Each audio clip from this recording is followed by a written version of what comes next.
इस सस्पेंस और थ्रिलर से भरी हुई कहानी की शुरुआत होती है रेचल नाम की एक औरत से। रेचल तो हमेशा की तरह अपने काम के लिए ट्रेन से जा रही होती है। दरअसल रेचल का कुछ समय पहले ही अपने हस्बैंड टॉम के साथ तलाक हो चुका था। टॉम ने तो मूव ऑन होकर एना नाम की एक दूसरी औरत से शादी भी कर ली होती है। कुछ ही महीनों के अंदर उनका एक बहुत ही अच्छा बच्चा भी हो गया था। इन सारी चीजों के बारे में रेचल को पहले से पता होता है और वो इन बातों से बहुत ही ज्यादा डिप्रेस भी हो जाती। रेचल के आस पड़ोस में मेगन और स्कॉट नाम की दो कपल्स रहा करते थे। रेचल हमेशा से मेगन की तरह बनना चाहती थी, क्योंकि मेगन और स्कॉट आज तक अलग नहीं हुए और वो एक दूसरे के साथ ही बिजी रहते। जब भी रेचल अपने तलाक और मेगन की रिलेशनशिप के बारे में सोचती तब वो बहुत ही ज्यादा डिप्रेशन में चली जाती। इसीलिए अब रेचल ने डिसाइड किया कि वो सारी चीजें फॉलो करेगी जो मेगन करती है। मेगन जहाँ भी जाती रेचल उसका पीछा करते हुए वहाँ पहुँच जाती। मेगन तो यहाँ पर टॉम और एना की बेटी की देखरेख करने का काम किया करती थी, लेकिन मेगन ने एक दिन एना से कह दिया कि मैं अब ये नौकरी नहीं कर सकती, मुझे एक दूसरी नौकरी मिल गई है। इसीलिए मेगन ने बेबी सिटिंग की नौकरी छोड़ दी थी। अब हमें यहाँ थोड़ा पास्ट का सीन दिखाया जाता है, जिसमें कि हमें पता चलेगा कि आखिरकार टॉम ने रेचल को तलाक क्यों दिया। जब टॉम और रेचल की नई नई शादी हुई थी तब रेचल बहुत ही ज्यादा ड्रिंक्स करती थी। इतने सारे अल्कोहल और नशे को कंज्यूम करने के कारण रेचल को डॉक्टर ने कह दिया था कि तुम कभी माँ नहीं बन पाओगी, क्योंकि तुम्हारी ओवरी अब खराब हो चुकी है। हालांकि टॉम रेचल का उस समय साथ देता है नशा छुड़वाने के लिए, लेकिन रेचल तो मानो उन सारे नशों से दूर ही नहीं हो पा रही थी। वो बहुत ही ज्यादा मात्रा में ड्रग्स लेती और अल्कोहल पीती। इन्हीं सारे रीजंस की वजह से टॉम ने रेचल से तलाक ले लिया और एना के साथ जाकर शादी कर ली। टॉम के उसके जिंदगी से जाने पर ही रेचल को एहसास हुआ कि वो कितनी बड़ी गलती कर रही थी। वो तो कई बार टॉम को कॉल लगाती है माफी मांगने के लिए, लेकिन रेचल की एक दोस्त उसे मना कर रही थी कि टॉम मूव ऑन हो चुका है, इसलिए तुम्हें भी मूव ऑन कर लेना चाहिए। अब एक दिन रेचल जब ट्रेन में इसी तरीके से सफर कर रही थी तब उसने मेगन को एक दूसरे आदमी के साथ लिपटते हुए देखा।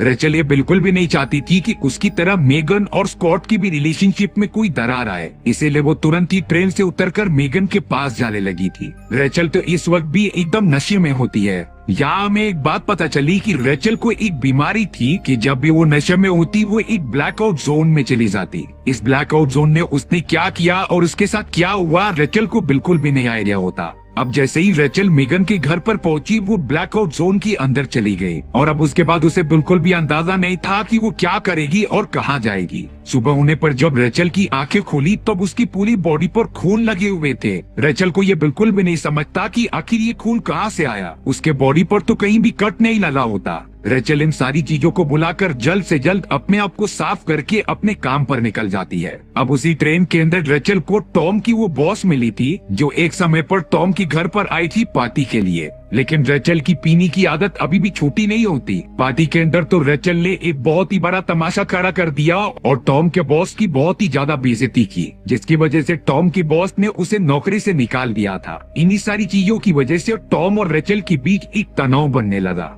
और फिर कुछ समय बाद टॉम ने रेचल से तलाक ले लिया। रेचल जब काम खत्म करके अपने घर पर आती है तो वहाँ एक डिटेक्टिव मौजूद थी जो रेचल को बताती है कि मेगन मिसिंग है और जिस रात तुम मेगन गायब हुई थी उसकी एरिया में तुम्हें दिखा गया था। इसीलिए डिटेक्टिव रेचल से कुछ पूछताछ करने आ गए होते हैं। रेचल कह रही थी कि मैं तो उस रात हमेशा की तरह अपने जॉब पर चली गई थी और आते समय मुझे मन किया कि मैं अपने एक्स हस्बैंड टॉम के पास चले जाऊं, पर बाद में मैंने ये प्लान कैंसिल कर दिया। तब जाकर डिटेक्टिव रेचल को बता रही थी कि तुम्हें तो जॉब से 1 साल पहले ही निकाल दिया गया था, फिर आखिर तुम इतने टाइम से इस ट्रेन में सफर क्यों कर रही थी। रेचल को ये बात कुछ समझ में ही नहीं आती और वो एकदम से कंफ्यूज होने लगी थी। अब जाकर डिटेक्टिव को रेचल पर कहीं न कहीं शक हो रहा था, लेकिन सबूत ना होने के कारण वो रेचल को कुछ नहीं कर पाती। असलियत तो रेचल को ही पता थी कि वो मेगन के घर पर गई और उसके बाद से ही मेगन गायब हो गई। रेचल को लगने लगा कि मेगन की एक्स्ट्रा मैरिटल अफेयर के बारे में स्कॉट को जरूर पता होना चाहिए। इसीलिए रेचल स्कॉट के यहाँ पर चली जाती है और उसे उसकी वाइफ मेगन की एक्स्ट्रा मैरिटल अफेयर के बारे में बताती है। स्कॉट ने कहा कि मुझे भी कहीं न कहीं अपने वाइफ पर शक था, इसीलिए स्कॉट सबसे पहले रेचल को एक आदमी की तस्वीर दिखाकर कहता है कि क्या यही वो आदमी था जो मेगन को किस कर रहा था। रेचल थोड़ा देखने के बाद उस आदमी को पहचान जाती है और बताती है कि हाँ यही वो आदमी था।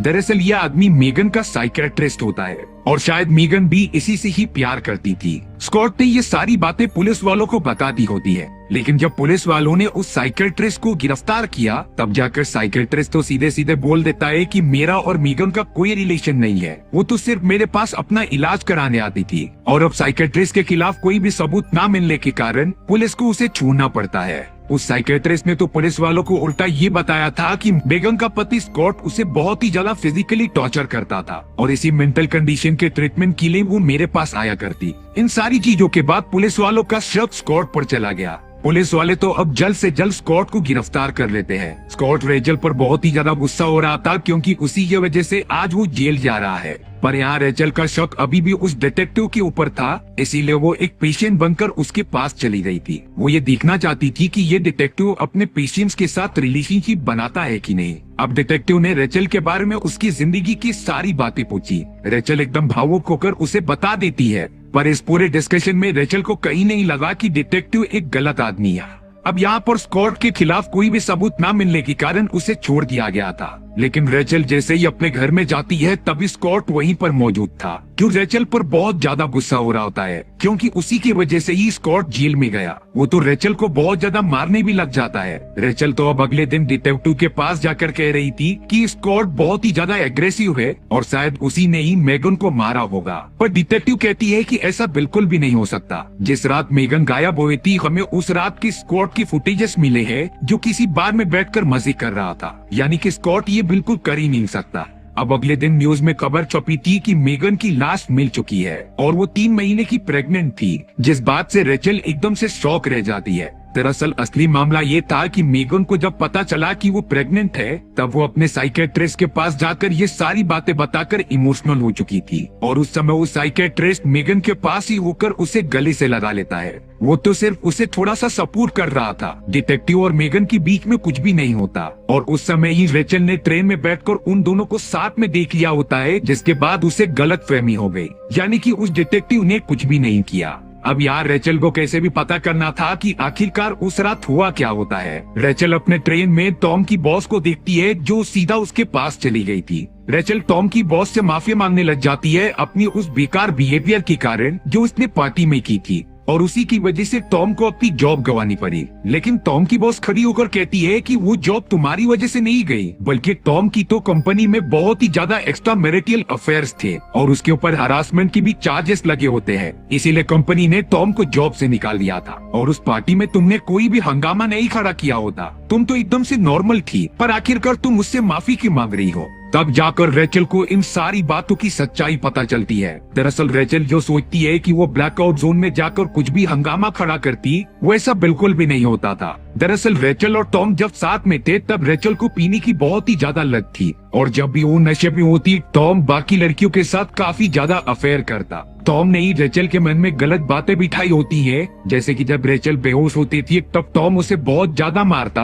और झूठ मूठ का कहता कि तुमने पूरी तरीके से सारी चीजें खराब कर दी। और आज तक रेचल को लग रहा होता है कि नशे में धुत होकर वही हमेशा गड़बड़ी वाली चीजें करती थी। रियलिटी ये होती है कि टॉम का मेगन के साथ एक्स्ट्रा मैरिटल अफेयर था और मेगन को जो बच्चा होने वाला था वो टॉम का ही होता है। लेकिन जब मेगन ने टॉम को ये बात बताई तब टॉम नहीं चाहता था इस बच्चे को। टॉम ने तो मेगन को कह दिया था कि तुम अबॉर्शन करा लो, लेकिन मेगन इस बात के लिए नहीं मानती। उसी बात को लेकर टॉम ने मेगन को जान से मार दिया और तब से ही टॉम बचने की कोशिश कर रहा है। रेचल तो तुरंत ही एना के घर पर चली गई थी और टॉम को बता रही होती है कि हमें सारी बातें पता चल गई है, तुमने ही मेगन के साथ एक्स्ट्रा मैरिटल अफेयर किया, फिर प्रेग्नेंट होने पर उसे जान से मार दिया। अब यार टॉम का खुलासा उसकी वाइफ एना के सामने भी हो चुका था, इसीलिए अब टॉम दारू की बोतल उठाकर रेचल के सर पर मार देता है। रेचल एकदम से बेहोश हो चुकी थी, पर थोड़ी देर बाद जैसे ही वो अपने होश में आती है तो टॉम रेचल का गला दबाकर उसे खत्म करने की कोशिश कर रहा था। रेचल तो अपनी जान बचाकर घर से दूर भागने लगती है।